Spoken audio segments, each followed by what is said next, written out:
Remember last time when I said to be continued? We're continuing. And this time we're gonna be...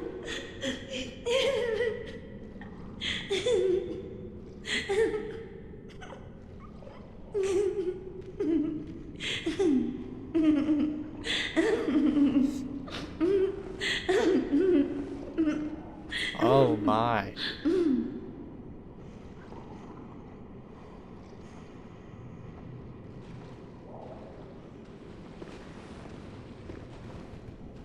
Seems our friend Adeline is not doing too great. Oh, hello. One last time. Will you fetch brain fluid just one last time? The murky, mushy fluid that will make me whole. The sticky sound whispers to me.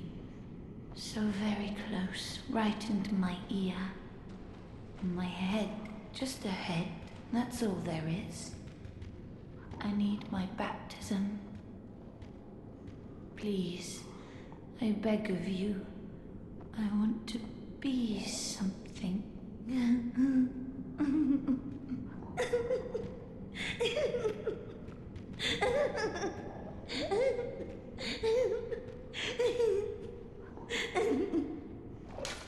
Well, you certainly are something. Where am I getting this blood from? I'll take it. Thanks. Well, we did get that key last time that leads outside, so maybe we'll see.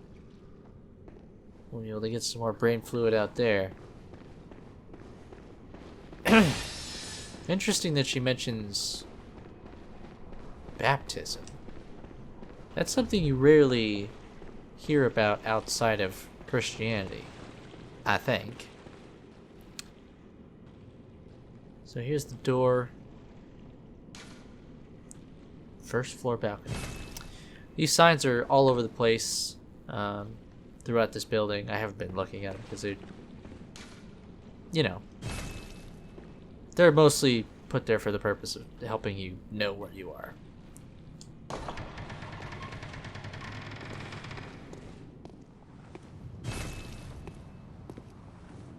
A familiar sight indeed. This looks a lot like where we had our encounter with the Celestial Emissary boss. FromSoft are like masters of reusing areas and assets and stuff for their DLC. They do it pretty much every time, I think. They did it with this game, Dark Souls 1, This is Bloodborne. I meant to say Dark Souls 3. Yeah, they're pretty dang good at that stuff. I think they had... I feel like in Dark Souls 3 they had the most unique stuff. But they definitely did reuse some stuff. Anyway.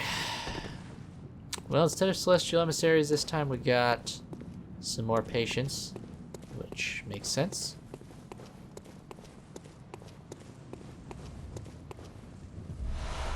King Cold Blood, fair enough. Anything over there? Nope. There is something down there. So let's just jump into it. Ugh.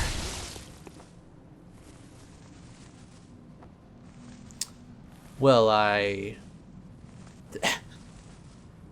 this is really awkward. It probably looked like I was trying to kill you from above. But, I mean, we're cool, right? So, you just keep doing your gardening thing. Oh, God. Okay, now it may seem like I just killed your friend, but consider this. I definitely did not just kill your friend. Everybody seems to be pretty chill with my presence.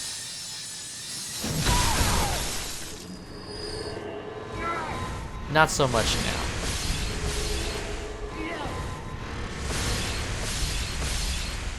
So similar to some of the Celestial Emissaries, these guys are casting soul arrows. Ah! I've got my fucking buttons mixed up. Okay, fixed it. Alright.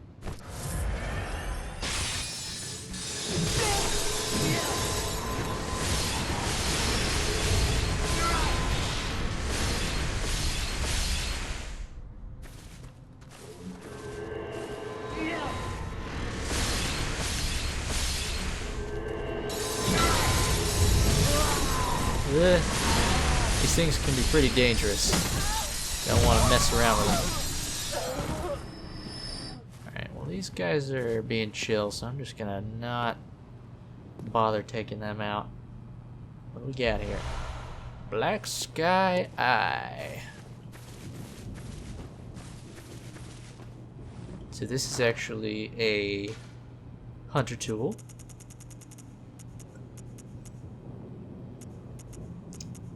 I probably just passed it. Yep. Summon a tiny meteor from the dark depths of one's pupil.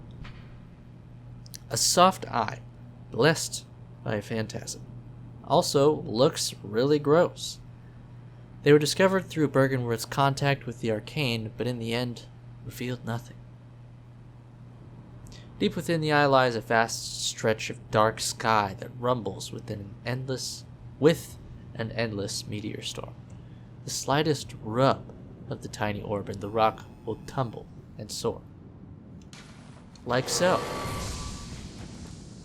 Now we have a soul arrow. I wonder... Oh yeah, you can break through this.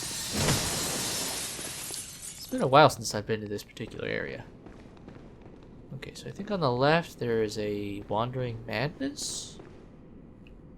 No? Is there nothing over here? Nope. Just a waste of my time. Obviously down below, that's where we encountered the two NPC... I don't know if I would call them hunters, but human characters. Let's see if I can make this jump. I did it. And our reward, I believe it's a blood gem. Pulsing. I think that gives you health. Let's get into the triangles here. Almost there. Would have been better to go the other way. Hell yeah, that's actually not bad. Although it is a triangle. I tend to like to put healing gems in, like, my gun, for instance, which is why I like a droplet would be best. But, you know, I'm sure I can figure something out.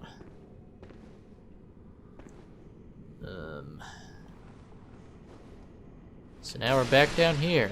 Excuse me while I get back up to where the hell we were. Well, we didn't find any more brain fluid while we were outside. However, Adeline is just ahead now. Ipso facto, maybe the brain fluid was within her all along.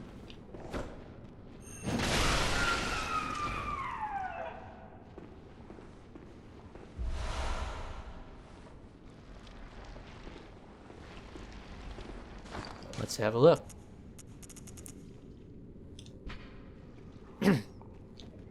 We fail to realize our own latent potential until the moment it is lost, and we sense its absence.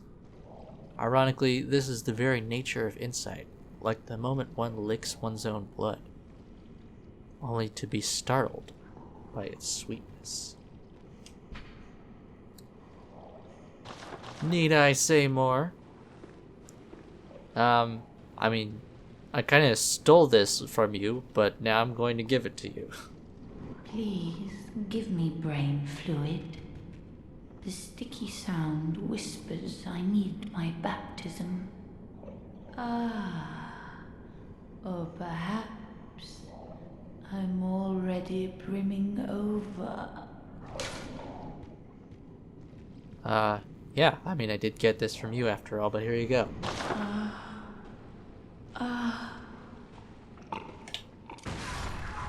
Holy shit! I accidentally tapped the gun button. That was an oops on my part.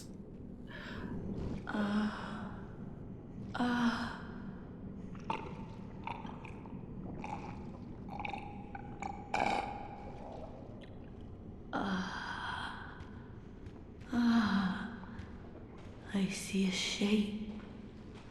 My guide, I see your voice. Clearly as it bends and bleeds.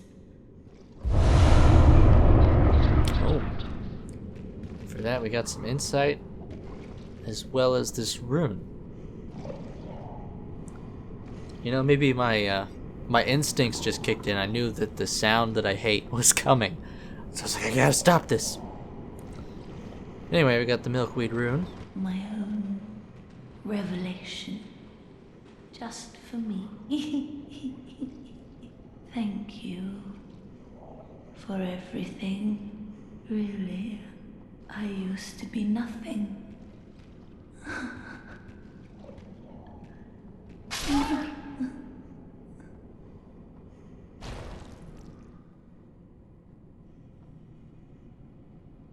It seems that this is the cost of knowledge. I mean, this is the kind of stuff that everybody's after, right? These revelations, this deep insight, and if you achieve it, you become something else entirely.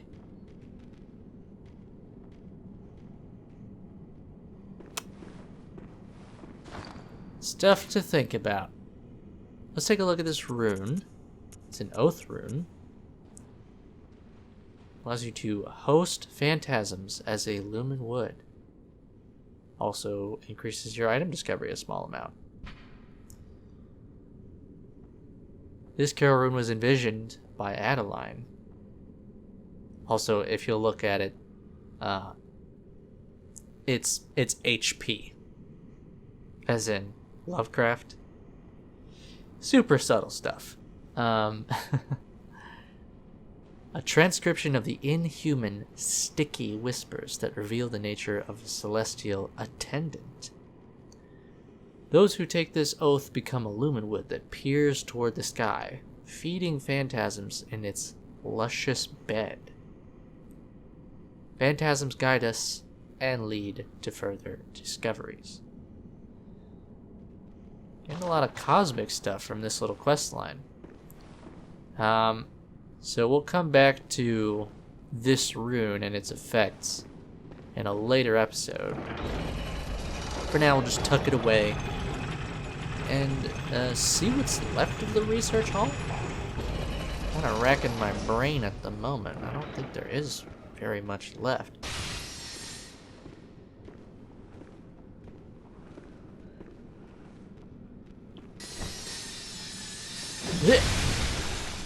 Bye-bye. Let's see, we got that shield. We got the head, we got the key.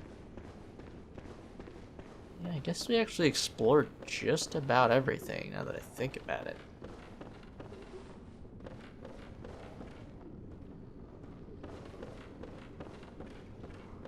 I'll just take another look around and check back in with you. Well, it seems I have explored pretty much the entirety of the research hall. But there is something back in the underground cells that I want to attend to.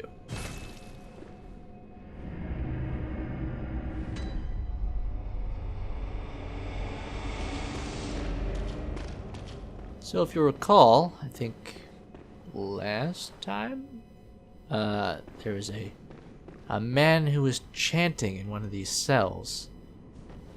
We got the key to that cell, so we're gonna pay him a visit. Take care of these guys first.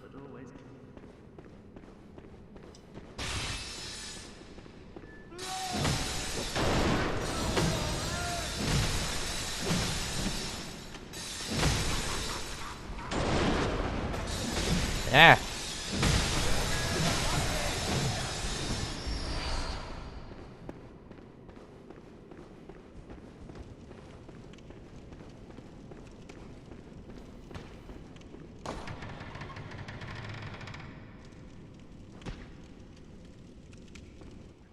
Into the church.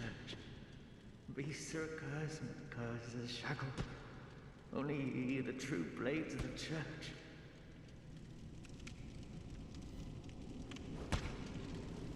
This guy's having a rough go of it. And there's no Shrouded by night, but with steady stride. Colored by proud of the beast. Only option to talk to him, and he doesn't really look like he's in a state to talk. shrouded by night, but with Probably best just to put him out of his misery. colored by blood, but always.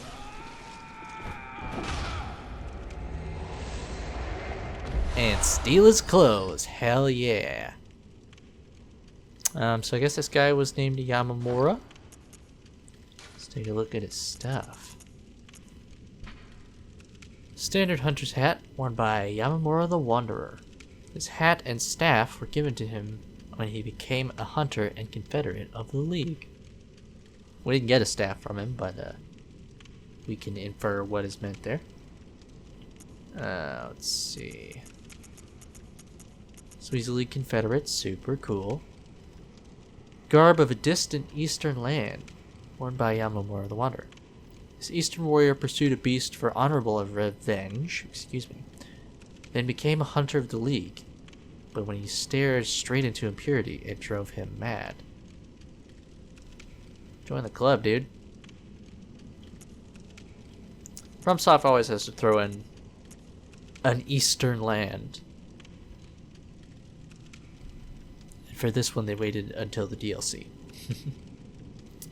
Old hunter armbands wound tightly to prevent infection with the scourge. Of course, the idea that the scourge was infectious was pure hearsay. Interesting. So if it's not an infection, then that means, well, a few things that could mean, I guess. Hereditary? Something that is just inherent in all people? Something just waiting to happen? This eastern warrior pursued a beast for honorable revenge. Okay, so this is the same as the top. Well, there you go. A bit more lore for you. I think at this point, all that's left is to take down the boss of the area. So, let's fucking do it, boys. And also girls.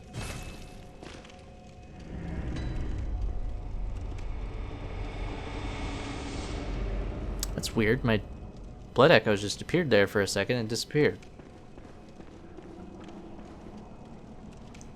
Interessant. Alright, so we get up to the third floor here. Face this boss. You know, it really is a shame, as many people have already complained, that you can't go from one lamp to another. I mean, through the magic of editing, that is what it looks like I'm doing. But no, I gotta go to the dream every time. Sit through 2 loading screens. Thank you very much. My suffering is eternal, etc. Oh well, just something I gotta deal with. So now that this whole platform thing is raised, we can actually reach this door. I have failed. Please, Lady Maria.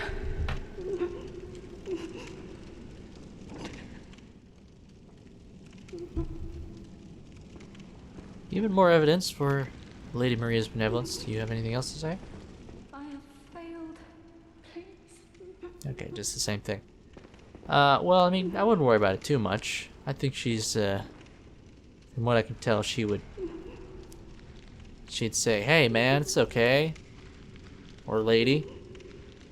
Anyway, let's do this shit.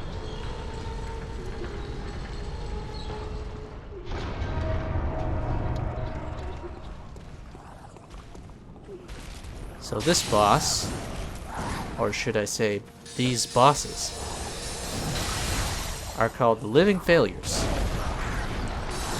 And I'm led to believe they're piss easy. I've never found this to be the case, honestly. I mean, their names are Living Failures, and, you know, every time I read online about them, people talk about them like, oh, whatever, this boss is just an easy boss. I could do it in my sleep with my finger up my ass. I mean, in my sleep. I didn't say anything else.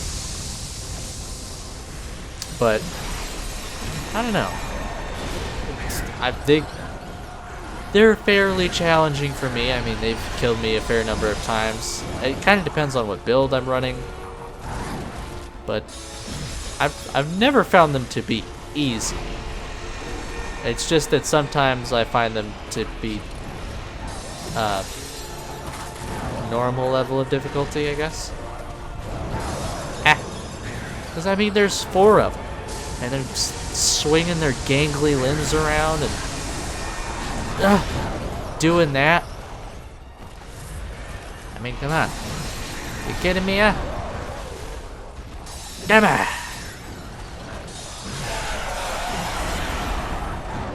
So as you can see, they do die, but then they immediately respawn.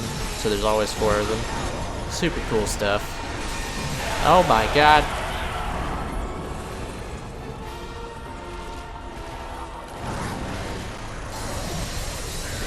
Okay. Yeah. Fucking homing soul arrows. Oh. Ooh. Oh god, I forgot about that move.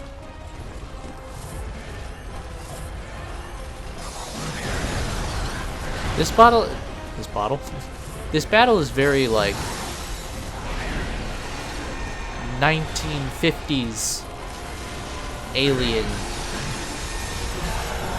That was a bad way to start that sentence.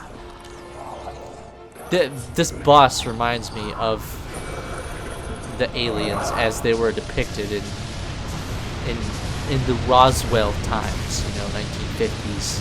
And such. I'm not entirely sure why.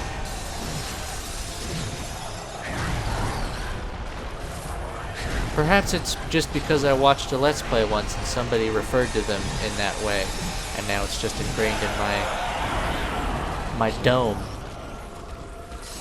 But I'm not sure.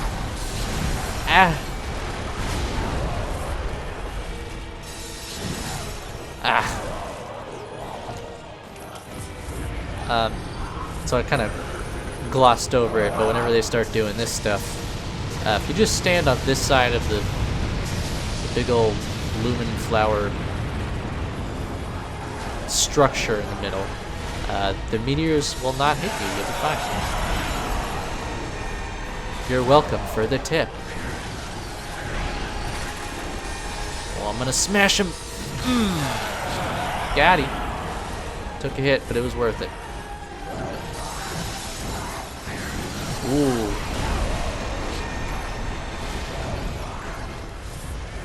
Those hitboxes were on my side this time. And it's not often worth it to hit these guys while they're doing this ritual. Because if you do kill one, then it respawns. And if one respawns during the ritual, it will not partake, and so it'll just proceed to beat your ass while you're hiding from the meteors. Not a great time.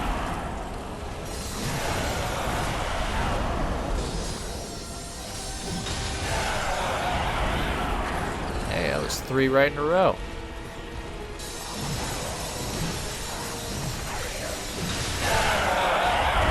Hey, that wasn't so bad. And we get the Astral Clock Tower key, which opens up the door right there. Guess we can read the description on that. Caretaker of the tower's numerous patients, known to them only as Lady Maria, made her home behind the giant star-interpreting clock. So, basically, she's into astrology. She's a Pisces. I have no information to back that up. But if you look... Oh. If we look out here, there's some bit of castles going on down there. And if you look... if you look down there, there's just a little house on some rocks. Actually, it looks like it's just floating above the rocks. Based on the way it's moving there.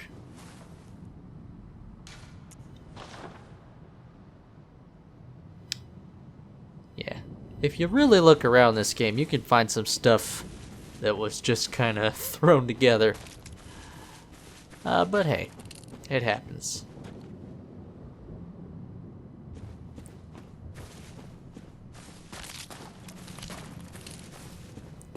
This is certainly an interesting structure. I hate how in some places you can only lift your camera to a certain degree. Maybe there's something weird with the skybox that they don't want us to see. I mean, I can already see, like, some kind of juncture point going on along here.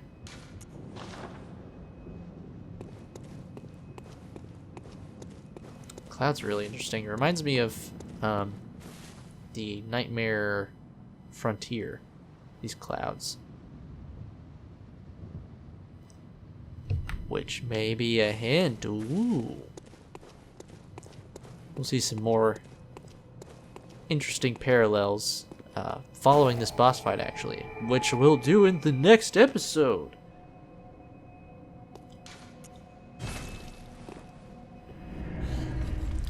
For now, we'll call it a day. Wrap this one up. Next time, we will fight Lady Maria. I don't think that's much of a spoiler. We just got the key to her room. And we've been asked to kill her. But actually, we'll be fighting another boss before we fight her. And I'll leave that one as a surprise. But for now, I'll just say thank you for watching. Hope you have a lovely evening. And I'll see you in the next one. Until then, take it easy.